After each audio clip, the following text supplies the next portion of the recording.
La familia Vicentina nos trae el segmento Con la fuerza en las manos. Hola a todos, mi nombre es Junior Omar y aprovechando la oportunidad de poder llegar a ustedes, envío un saludo fraterno a nuestros hermanos de Abba Padre. Y en esta oportunidad seguiremos conociendo a grandes rasgos la historia de la congregación de la misión de San Vicente de Paúl en tierras hondureñas. Nos centraremos en los antecedentes de la misión, es decir, en cuál era el contexto político, social y religioso que se estaba viviendo en el país antes de la llegada del carisma vicentino. Esto nos permitirá conocer y tener una idea más clara y amplia de cuáles fueron las dificultades que vivieron los primeros misioneros y cuáles fueron los retos y desafíos que tuvieron que enfrentar. Comenzamos. Amemos a Dios.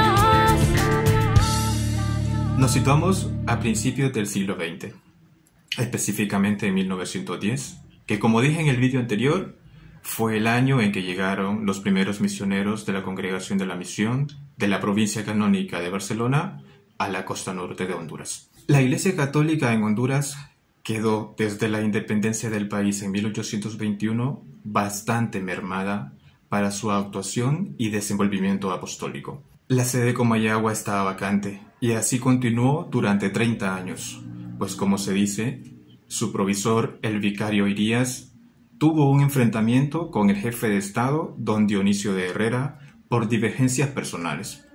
Y mientras tanto, el seminario no funcionaba. Las órdenes religiosas estaban disueltas y los sacerdotes españoles habían dejado de llegar, sin que este hueco fuese llenado por el clero nacional. La primera constitución de 1825 declaraba a la religión católica como la única y oficial del Estado. Pero todo esto quedó solamente impreso en papel, pues pronto tuvo que sufrir los continuos embates políticos de gobiernos liberales y anticlericales.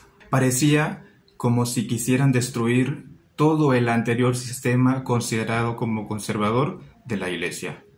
Fue un largo periodo de tragedias y anarquías con continuas revueltas, principalmente en el periodo presidencial de Marco Aurelio Soto, que con el afán de modernizar el país, se propuso desmantelar completamente el estamento religioso. A los distintos gobiernos, al no disponer de fondos, les fue fácil confiscar los bienes de la Iglesia, además de los diezmos y los fondos de las cofradías, que sirvieron para pagar a maestros y a escuelas. Se suprimieron las órdenes religiosas y se incautaron sus edificios.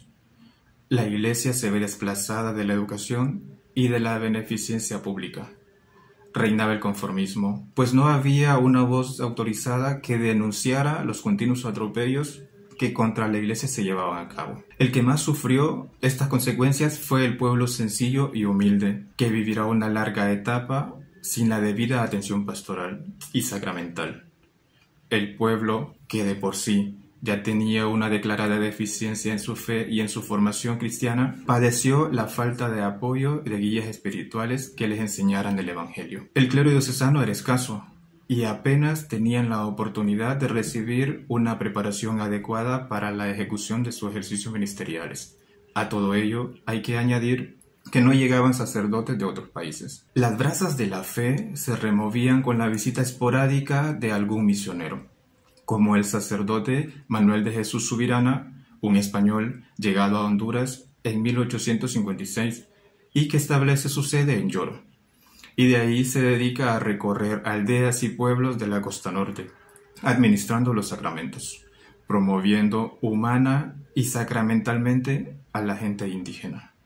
La devoción de los santos y a la Virgen, arraigada en el pueblo, ayudó a conservar la fe, a pesar del influjo creciente de las sectas patrocinadas desde el exterior. El padre Antonio Casulleras, primer misionero en la costa norte de Honduras, escribió que ante todo es admirable cómo se conserva la fe y el cuidado que tiene la gente de bautizar a sus hijos desde muy pequeños.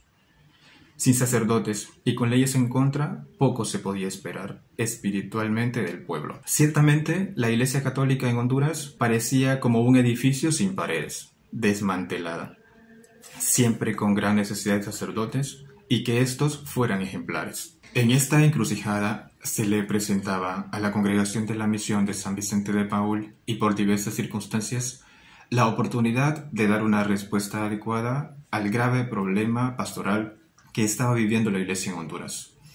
Los sacerdotes de la Congregación de la Misión de la provincia canónica de Barcelona buscaban un campo de misión por América y lo encuentran en Honduras. Ante todo esto, es fácil darnos cuenta que la situación para estos valientes misioneros estuvo llena de dificultades. Sin embargo, eran hombres que, llenos del espíritu de San Vicente e inundados de celo apostólico, querían expandir la misión de la Iglesia, que no es otra que la de continuar la obra de Cristo, hacer lo que Él hizo en la tierra, cooperar con Él en la salvación de los hombres. Tenían claro que los acontecimientos, sobre todo lo relacionado con la vida de los pobres, son mediaciones a través de las cuales el Señor va manifestando su voluntad. Por consiguiente, es responsabilidad de todo discípulo de San Vicente no dejar apagar el fuego del amor, sino entregar la antorcha del celo apostólico a las siguientes generaciones, para bien de la Iglesia y para beneficio de los pobres. De no ser así, la misión y la caridad dejarán de ser y actuar para lo que fueron suscitadas por el Espíritu de Dios.